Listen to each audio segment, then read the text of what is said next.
또 자기 십자가를 지고 나를 따르지 않는 자도 내게 합당하지 아니하리라. 아멘. 네, 사복음서 중에서도 마태복음은 정리정돈이 잘 되어 있는 복음서입니다. 집안마다 정리정돈을 잘 하는 분이 계시죠. 그런 것처럼 마태복음 기자도 정리정돈을 잘 하는 사람이었습니다. 그래서 오늘 마태복음을 보면 기적은 기적끼리 묶어놓고, 이야기는 이야기끼리 묶어놓고, 논쟁은 논쟁끼리 묶어놓고, 가르침은 가르침끼리 묶어놓은 것을 우리가 볼 수 있습니다. 그러면 오늘 우리가 읽은 이 마태복음 10장 37절부터 38절은 어디에 해당될까요? 바로 예수님의 가르침에 해당되는 부분입니다. 마태복음 8장과 9장을 보시면 예수님께서 기적을 행하시는 이야기가 계속적으로 나옵니다. 그리고 나서 마태복음 10장에 오면 예수님께서 12제자를 부르시고 권능을 주시고 예수님처럼 사역하라고 파송하는 장면이 나오게 되는 것입니다. 제가 마태복음 10장 1절을 읽어드리겠습니다. 예수께서 그의 12제자를 부르사 더러운 귀신을 쫓아내며 모든 병과 모든 약한 것을 고치는 권능을 주시니라. 아멘. 마태복음 10장 1절에 보면 예수님께서 12제자를 부르사 더러운 귀신을 쫓아내며 모든 병과 모든 약한 것을 고치는 권능을 주셨다고 했습니다. 그리고 마태복음 10장 5절에 보시면 예수님께서 이 12를 내보내시며 명하여 이르시되 라고 했습니다. 그러므로 마태복음 10장은 예수님께서 12제자를 파송하시면서 주시는 말씀, 가르침에 해당되는 것입니다. 1월과 2월과 3월이 되면 학생들이 학교를 졸업하고 새로운 학교로 이동을 하게 됩니다. 요즘은 졸업식 꽃다발을 보면 유행하는 문구가 하나 있습니다. 바로 꽃길만 걸으세요입니다. 저도 우리 학생들이 꽃길만 걷기를 소망합니다. 그러나 학교 생활이 아멘한 것과 달리 늘 꽃길만 있을 수 없다는 게 현실이죠. 예수님께서도 마태복음 10장에 보면 제자들을 파송하시면서 그런 말씀을 하시는 겁니다. 제자들이 예수님의 부르심을 받고 권능을 받고 파송을 받았지만 그 길에는 꽃길만 있는 것이 아니라 거절과 어려움과 핍박과 박해가 있다는 말씀을 오늘 10장에서 하시는 것입니다. 제가 발에 악성 사마귀가 생겨서 치료를 받고 있습니다. 목사님께서 가르쳐 주신 대로 질병의 근원이 예수님의 이름으로 깨끗함을 받도록 선포하면서 치료를 받고 있습니다. 믿음으로 선포하니까 사마귀들이 거의 다 죽었습니다. 그래서 냉각 치료를 받다가 이제 레이저 치료로 넘어갔는데 의사 선생님이 꼭 치료 전에 하시는 말씀이 있습니다. 좀 아픕니다 라를 얘기를 하시는데요, 의사 선생님이 좀 아프다는 얘기는요 매우 아프다는 말과 같습니다. 그런데 의사 선생님이 치료 전에 아플 거라고 말씀해 주시는 이유는 뭘까요? 아프니까 도망가라는 뜻일까요? 아닙니다. 아플 거니까 마음의 준비를 단단히 하고 이겨내라고 말씀해 주시는 겁니다. 예수님께서도 제자들을 사역의 현장으로 보내시면서 어려움이 있을 거라고 미리 이야기하신 이유는 이와 같습니다. 어려움이 있을 것을 미리 알고 너희도 마음의 준비를 단단히 하고 꼭 이겨내라고 이 말씀을 주신 줄 믿습니다. 그래서 마태복음 10장 22절을 보시면 또 너희가 내 이름으로 말미암아 모든 사람에게 미움을 받을 것이나 끝까지 견디는 자는 구원을 얻으리라 라고 했습니다. 성도님들, 예수님의 이름으로 끝까지 견디시고 예수님께 합당한 사람들이 되시기를 바랍니다. 오늘 본문은 이와 같은 예수님의 가르침의 결론 부분에 해당됩니다. 우리가 예수님을 전하는 삶, 하늘나라 복음을 전하는 삶을 살다 보면 세상 사람들의 냉대와 거절과 핍박을 받을 수 있지만 그럼에도 불구하고 우리가 예수님께 합당한 사람이 되려면 어떻게 살아야 하겠습니까? 오늘 본문이 우리에게 두 가지 가르침을 줍니다. 첫째로, 예수님께 합당한 사람이 되려면 예수님을 더 사랑해야 합니다. 오늘 본문 마태복음 10장 37절에 보시면 아버지나 어머니를 나보다 더 사랑하는 자는 내게 합당하지 아니하고 아들이나 딸을 나보다 더 사랑하는 자도 내게 합당하지 아니하며 라고 했습니다. 우리가 예수님께 합당한 사람이 되려면 어떻게 살아야 된다고 말씀하고 있습니까? 아버지나 어머니보다 더 예수님을 사랑하고 아들이나 딸보다 더 예수님을 사랑해야 된다고 말씀하고 있는 것입니다. 이 말씀을 가족과 자식을 포기하라는 뜻으로 이해하시면 안 됩니다. 오늘 본문에 보다 더라는 단어에 주목하시길 바랍니다. 예수님께서는 내게 맡겨주신 아버지, 어머니, 딸, 아들을 사랑하되 예수님을 보다 더 사랑하라는 말씀으로 우리에게 주신 줄 믿습니다. 성도님들, 예수님을 보다 더 사랑하십니까? 찬송가 314장의 고백처럼 내 구주 예수를 더욱 사랑하십니까? 지금도 그렇지만 예수님 당시의 유대 사회에서 아버지나 어머니는 자기의 생명을 보호해주는 울타리와도 같았습니다. 오늘날에는 우리가 서울에 살다가 대전으로 오기도 하고 대전에 살다가 세종으로도 오기도 하지만 예수님 당시에는 기존에 살던 집을 떠나서 다른 곳으로 이사한다는 것은 목숨을 걸어야 하는 일과도 비슷했습니다. 그래서 창세기 12장 1절에 보면 하나님께서 아브라함에게 고향과 친척과 아버지의 집을 떠나라고 하신 것이 결코 쉬운 명령이 아니었다는 것을 우리가 이해해야 합니다. 그러므로 예수님께서 오늘 본문에서 아버지나 어머니보다도 예수님을 사랑해야 된다는 말씀은 나의 안락한 삶을 보장해 주는 것, 그리고 나의 생명을 보호해 주는 울타리와 보다 더 예수님을 사랑하라는 말씀으로 우리가 이해해야 하는 것입니다. 또 지금도 그렇지만 예수님 당시에 아들과 딸은 어떤 의미가 있었습니까? 저는 꼭 잘 때 둘째 아들의 이마에 뽀뽀를 해주고 잡니다. 둘째 아들은 강아지처럼 애교가 있습니다. 그래서 제가 집에 딱 들어가면 강아지처럼 저를 반겨줍니다. 제 다리를 잡고 막 춤을 추고 제가 자리에 앉기만 하면 제 다리에 올라앉습니다. 저도 그런 아들을 보면서 어떻게 이런 게 태어났지 싶으면서도 나의 부모님도 나를 이렇게 사랑하셨겠구나, 이런 깨달음을 얻게 됩니다. 성도님들에게 자녀는 어떤 의미입니까? 시편 127편 1절에 보시면 보라, 자식들은 여호와의 기업이요 태의 열매는 그의 상급이로다 라고 했습니다. 뭐라고 지금 말씀하고 있습니까? 자식은 나의 기업이다, 나의 상급이라고 고백을 하고 있는 것입니다. 고대 시대의 자식은 그 집의 힘이자 자산이었습니다.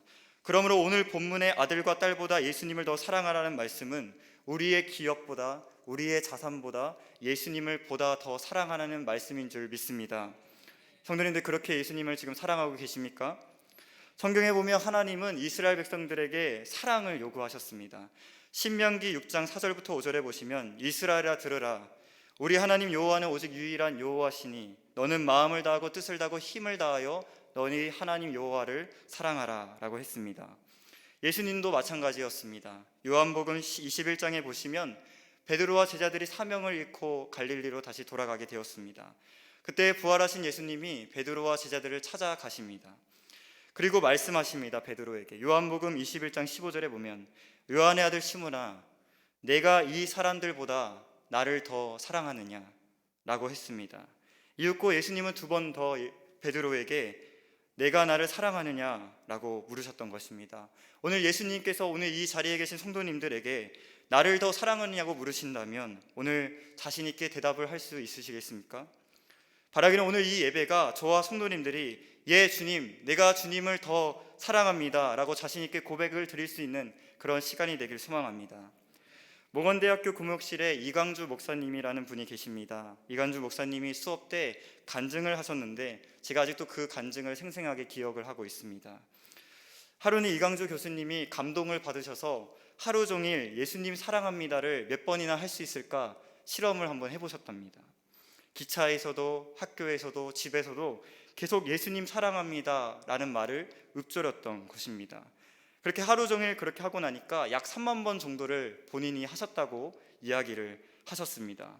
이 3만 번 한 것도 놀라운데 예수님 사랑합니다 라는 고백만 했을 뿐인데 주변 사람들이 뭔가 교수님 달라진 것 같아요, 얼굴에 빛이 나요, 그리고 교수님 본인도 주님의 임재를 더 깊이 체험했다는 고백을 하게 된 것입니다. 그러고 나서 학생들에게 도전을 했습니다. 예수님께 사랑 고백을 더 많이 드려보라고. 그 후로 저는 기도할 때마다 빠지지 않고 예수님 사랑합니다 라는 고백을 드리기 시작했습니다. 예수님께 사랑의 고백을 드릴 때마다 주님이 나의 고백을 기뻐하신다는 확신과 함께 주님의 임재에 좀 더 깊이 들어가는 느낌을 받았습니다. 제가 신학생 때 잔느 기용의 책 예수 그리스도를 깊이 체험하기를 읽고 큰 감명을 받았습니다. 잔느 기용은 17세기 사람인데 누구보다 예수님을 사랑했던 사람입니다. 그녀는 당시에 로마 카톨릭으로부터 신비주의자라는 오명을 쓰고 핍박을 당했습니다. 그러나 그녀는 끝까지 자신의 믿음을 지켜냈습니다. 그녀의 책에 다음과 같은 내용이 나옵니다. 제가 읽어드리겠습니다. 무엇보다도 믿음으로 주님 앞에 나아가십시오. 주님 앞에 있을 때에 당신의 생각과 의식을 예수님께 집중시키십시오. 그러면 당신은 주님의 인자하심을 느끼고 그 속에서 기뻐하게 될 것입니다. 주님의 임재 속에 머물며 이때에 주님께 사랑의 고백을 드리거나 주의 이름만을 부르십시오. 그렇게 함으로써 당신은 다시 한번 더 깊이 주님의 임재 속으로 들어가게 될 것입니다. 아멘. 오늘 말씀을 붙잡고 기도하실 때 주님을 더욱 사랑한다는 고백을 하시고 더욱 깊은 임재로 들어가시는 저와 성도님들 되시기를 바랍니다. 그래서 예수님께 합당한 자로 여겨지는 저와 성도님들 되시기를 바랍니다. 그러나 성도님들, 우리가 예수님께 말로도 사랑한다고 고백을 해야 되지만 예수님을 향한 우리의 사랑이 고백에만 머물러 있어서는 안 됩니다. 요한복음 14장 21절에 보시면 내 계명을 지키는 자라야 나를 사랑하는 자니 나를 사랑하는 자는 내 아버지께 사랑을 받고 나도 그를 사랑하여 그에게 나를 나타내리라 라고 말씀했습니다. 우리가 부부관계에서도 우리는 아내에게 또 남편에게 사랑한다고 말을 해야 합니다. 네, 말을 많이 하시고 계시죠? 오늘 집에 가셔서 실천하시기를 바랍니다. 그런데 우리가 사랑은요, 말로만 해서는 되는 게 아니라 행동으로 나타나야 되는 것입니다. 우리는 예수님께 사랑 고백을 넘어서 사랑의 행동으로 주님의 계명을 지킴으로 주님의 말씀을 지키는 데까지 나아가야 한다는 것입니다. 이로써 예수님을 향한 우리의 사랑이 증명되고 또한 예수님께 합당한 자로 인정받을 수 있다고 오늘 말씀하는 것입니다. 성도님들, 주님의 계명을 지키는 일은 어려운 일이 아니라고 성경을 말씀하고 있습니다. 왜냐하면 예수님이 우리를 사랑하시고 우리도 예수님을 사랑하고 우리를 사랑하시는 그 예수님이 이 계명을 주신 이유가 뭐냐? 우리가 풍성한 삶을 누리길 원하시기 때문에 주셨다는 사실을 우리가 알 때 우리는 주님의 계명을 지킬 수 있게 되는 것입니다. 행동으로 증명하시길 바랍니다. 지난달 2월 8일 날 미국 에즈베리 대학교에서 여느 때와 다를 바 없이 채플 예배를 드리고 있었습니다. 그날 당시에 젊은 목사님이 설교를 하셨는데 그 설교 제목이 뭐였냐면 행동하는 사랑이라는 제목으로 설교를 하셨습니다. 자크 목사님은 학생들에게 도전을 했습니다. 하나님의 선하심과 사랑으로 부흥을 위해 기도합시다. 세상은 주님의 사랑이 필요합니다. 우리 부모님에게도 주님의 사랑이 필요합니다. 이 나라와 지역사회에도 주님의 사랑이 필요합니다. 우리가 행동하는 사랑으로 주님을 보여줍시다 라고 도전을 했다는 것입니다. 학생들이 그런 도전적인 설교를 듣고 집으로 돌아간 것이 아니라 기도하면서 계속 그 자리에 머물렀을 때 그때 마침 회개의 영이 임하고 또 하나님 앞에 계속적으로 찬양하고 기도하는 일이 일어났다는 것입니다. 그렇게 예배는 계속되었고 인근 지역 사람들이 소문을 듣고 모여들기 시작했습니다. 또한 그 예배 자리에 1000명이 넘는 사람들이 모였고 인근 대학교에서도 그 에즈베리 대학교를 따라서 예배하기 시작했던 것입니다. 그것이 지금 일어나고 있는 에즈베리 대학교 부흥운동인 것입니다. 이 기도회를 통해서 수많은 학생들은 행동하는 사랑을 보여주겠다고 결단을 했던 것입니다. 오늘 우리도 주님 앞에 행동하는 사랑을 실천하기로 결단할 때 에즈베리 대학교에서 일어났던 그 성령의 놀라운 역사가 우리 교회에 나타날 줄 믿습니다. 성도님, 도전합니다. 그동안 교회에서 듣고 배운 모든 계명을 오늘 실천하기로 결단하시는 저와 성도님들 되시길 바랍니다. 영과 진리로 참되게 예배하는 자를 찾으신다는 그 말씀을 기억하고 모든 예배를 참된 예배로 드리시는 저와 성도님들 되시길 바랍니다. 하나님을 아는 힘과 믿는 일에 하나가 되라고 말씀하셨는데 우리가 디모데 성서대학교에 참여해서 하나님을 더 알아가시고 믿음으로 굳건히 세워가시는 저와 성도님들 되시기를 바랍니다. 신청란은 3층 게시판에 있습니다. 신청하시길 바랍니다. 또한 우리가 아직 교회에 적응하지 못하고 있는 성도님들 계십니까? 주님께서 말씀하셨습니다. 지극히 작은 자에게 하는 것이 나에게 하는 것이라고. 성도님들, 교회에 아직 적응하지 못하고 또 사회에 소외된 분들이 있다면 교회로 안내하시고 또 내가 먼저 다가가서 사랑을 실천할 수 있는 저와 성도님들 되시기를 바랍니다. 그럴 때 그것이 주님을 향한 사랑의 표현이 되고 우리의 사랑이 증명됨을 통해서 우리가 예수님께 합당한 자로 인정받게 될 줄 믿습니다. 마지막으로 우리가 예수님께 합당한 사람이 되려면 자기 십자가를 지고 주님을 따라야 합니다. 오늘 본문 마태복음 10장 38절에 보시면 또 자기 십자가를 지고 나를 따르지 않는 자도 내게 합당하지 아니하리라 라고 했습니다. 우리가 예수님께 합당한 사람이 되려면 어떻게 살아야 된다고 말씀하고 있습니까? 자기 십자가를 지고 나를 따르라고 말씀하고 있습니다. 마가복음 8장 27절에 보시면 예수님께서 제자들에게 빌립보 가이사라로 가자고 하십니다. 거기서 예수님께서 제자들에게 물으십니다. 너희는 나를 누구라 하느냐? 그러자 베드로가 대답을 합니다. 주는 그리스도이십니다. 그러자 예수님이 베드로에게 아무도 말하지 말 것을 경고하시고 인자가 많은 고난을 받고 죽임을 당하고 사흘 만에 살아날 것을 말씀하셨습니다. 그러자 마가복음 8장 32절에 보시면 베드로가 충격적인 행동을 하게 됩니다. 제가 읽어드리겠습니다. 예수님께서 드러내놓고 이 말씀을 하시니 베드로가 예수님을 붙들고 항변하며.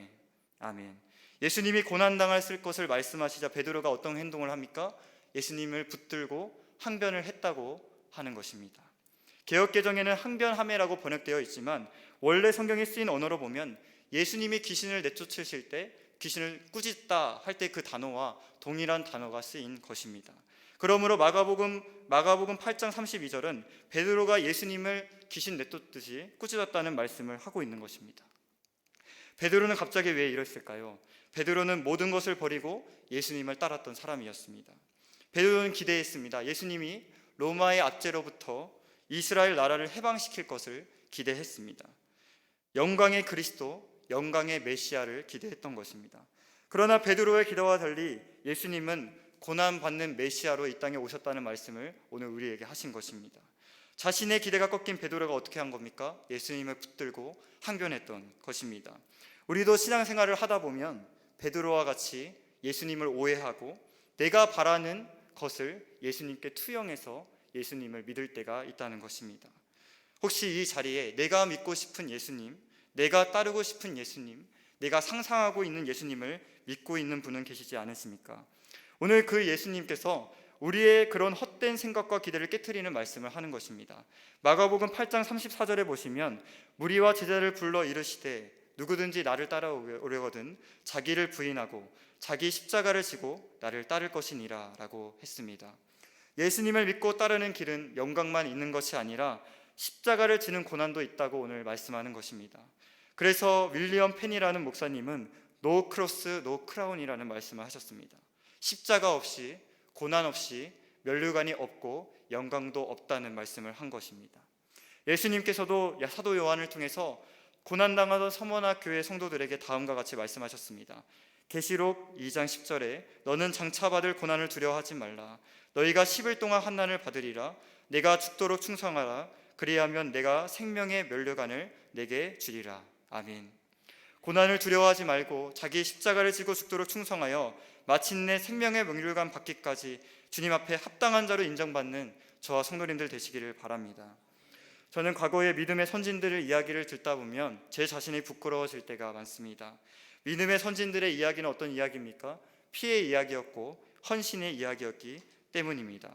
고린도후서 11장 23절부터 33절에 보시면 사도 바울이 자기를 자랑하는 이야기가 나옵니다. 사도 바울이 어떤 자랑을 합니까? 자기가 넘치도록 수고한 것, 옥에 갇힌 것, 매를 맞은 것, 수없이 죽을 뻔한 것, 또 거짓 형제에게 위험을 당한 것들을 자랑합니다. 그리고 28절에 보면 이것들이 자랑해야 되는 이유를 설명하게 되는데 그것이 무엇이냐면 이 모든 것이 모든 교회를 위한 일이었기 때문에 이것이 자랑이 된다고 고백을 하는 것입니다. 우리에게도 이런 고백이 있기를 바랍니다. 교회를 위해서 우리가 짊어져야 할 십자가는 무엇입니까? 오늘 우리가 기도하실 때 주님께 여쭤보시고 내가 그 십자가를 잘 지겠다고 결단하시는 저와 성도님들 되시기를 바랍니다. 한국교회 역사에서도 주님을 위해서 고난당하시고 끝내는 순교를 당하신 분들이 얼마나 많은지 모릅니다. 모든 것이 하나님의 은혜이지만 하나님의 은혜의 통로였던 그분들이 있었기 때문에 후대인 저희들이 이렇게 아름다운 예배당에서 예배를 드리고 신앙의 자유를 누리며 풍성한 삶을 살고 있다고 믿습니다. 대학원 때 한국교회 설교라는 수업을 들은 적이 있습니다. 특별히 3.1운동에 33인의 이름을 올리셨던 신석구 목사님의 설교를 들은 적이 있습니다. 신석구 목사님의 설교에서도 성도는 어떻게 살아야 되냐, 자기를 부인하고 자기 십자가를 져야 한다고 신석구 목사님을 말씀하셨습니다. 신석구 목사님의 당신의 설교하신 대로 실제로 일제감정기 때 3.1운동에 참여하셨고 참여한 이후로 해방될 때까지 고난을 당하셨습니다. 또 해방돼서는 북쪽에서 목회를 하셨는데 자기 교회를 끝까지 지키기 위해서 남쪽으로 내려오지 않으시고 결국엔 공산주의자들로부터 순교를 당하시게 되었습니다. 바로 자기 십자가를 지신 것입니다. 오늘날 우리가 자기 십자가를 진다고 해서 우리는 순교를 당하지 않습니다. 피를 흘리지 않습니다. 이것을 적색 순교라고 합니다. 그러나 우리는 자기 십자가를 지고 땀을 흘릴 수가 있습니다. 하나님께서 내게 주신 재능과 은사와 물질과 시간을 가지고 주님을 위해서 우리는 봉사하고 사랑을 실천할 수가 있는 것입니다. 이것을 백색 순교라고 합니다. 오늘 주님께서는 우리에게 백색 순교를 원하시는 줄 믿습니다. 그래야 오늘 우리가 주님께 합당한 자로 여겨질 줄 믿습니다. 무리와 제자의 공통점은 무엇입니까? 둘 다 예수님을 따르지만 무리와 제자의 차이점은 무리는 어려움이 찾아올 때 주님을 떠나지만 제자는 고난이 다가와도 주님을 떠나질 않습니다. 고난을 감수한다는 것입니다. 왜냐하면 고난 뒤에 영광이 있다는 사실을 알기 때문입니다. 몽원대학교 채플 뒤쪽에 엄청 높고 큰 계단이 있습니다. 채플이 높은 언덕에 있기 때문에 정문에서 채플을 올라가려면 그 계단을 꼭 지나야만 했습니다. 근데 그 계단의 이름이 무엇이냐면 축복의 길이었습니다. 저는 1학년 때 그 길을 걸으면서 어떤 생각을 했냐면 이게 무슨 축복의 길이야, 고난의 길이지 하면서 제가 그것을 친구들에게 바꿔서 불렀습니다. 고난의 길이다 얘들아, 걷자 하면서 말입니다. 전교생이 그 채플로 올라가야 되는데 찬양팀은 기타와 베이스를 들고 그 계단을 올라가야만 했습니다. 그런데 놀랍게도 졸업반이 되니까 그 기타와 베이스를 맨 학생들이 어떻게 하냐면 뛰어서 그 계단에 올라가는 것입니다. 저도 친구들이랑 대화를 하다가 벌써 다 왔네 하는 상황에 놓이게 된 것입니다. 성도님들, 제가 얘기하고 싶은 건 무엇이냐면 기독교의 신앙이 이와 같다는 것입니다. 역설적이라는 것입니다. 그래서 마태복음 오늘 10장 39절에 보면 자기 목숨을 얻는 자는 잃을 것이요 나를 위하여 자기 목숨을 잃는 자는 얻을 것이라고 예수님께서 말씀하는 것입니다. 자기 십자가를 지고 주님을 따른 것은 분명히 고난이 있습니다. 그러나 고난은 고난으로 끝나지 않는 것이 바로 기독교의 신앙입니다. 십자가 다음에 반드시 부활이 있는 것이 바로 우리가 믿는 기독교 신앙인 것입니다. 고난 다음에 반드시 영광이 있다는 사실을 믿으시길 바랍니다. 고난 다음에 주님이 예비해 놓으신 축복이 있다는 사실을 믿으시길 바랍니다. 이 사실을 믿고 있을 때 우리는 우리가 감당해야 될 십자가를 감당할 수 있게 되는 것입니다. 믿지 않는 남편이 있으십니까? 말 안 듣는 사춘기, 여러분 오춘기도 있다고 하는데 오춘기 자녀들이 있으십니까? 감당하시길 바랍니다. 감동을 주시길 바랍니다. 더 사랑해 주시기를 바랍니다. 우리가 그렇게 자기 십자가를 잘 질 때 우리가 짊어진 그 십자가 도리가 영광이 되고 주님께 합당한 자가 되는 증거가 될 줄 믿습니다. 끝으로 제가 이 설교 원고를 준비하고 나서 하나님께서 주시는 감동이 있었습니다. 하나님께서 나에게 자기 십자가를 주신 것은 나를 믿어주신다는 의미구나 라는 사실이 깨달아졌습니다. 하나님이 나를 믿어주신다는 사실 하나로 감동이 되고 제가 눈물이 났습니다. 우리가 교회에서 가정에서 일터에서 맡은 바 사명, 자기 십자가가 있다는 자체가 이미 하나님께 인정받았다는 증거라는 사실을 우리 성도님들을 믿으시고 붙잡으시기를 바랍니다. 설교를 정리합니다. 우리가 예수님께 합당한 사람이 되려면 오늘 말씀은 우리에게 두 가지 가르침을 주었습니다. 예수님을 더 사랑하시는 저와 성도님들 되시기를 바랍니다. 자기 십자가를 지고 예수님을 더 잘 따르시길 바랍니다. 오늘 주님 앞에 기도하실 때 예수님, 내가 예수님을 더 사랑하겠습니다. 또 우리에게 주신 그 십자가를 더 잘 지겠습니다 라고 결단하시고 실천하시는 저와 성도님들 되시기를 바랍니다. 기도하시겠습니다.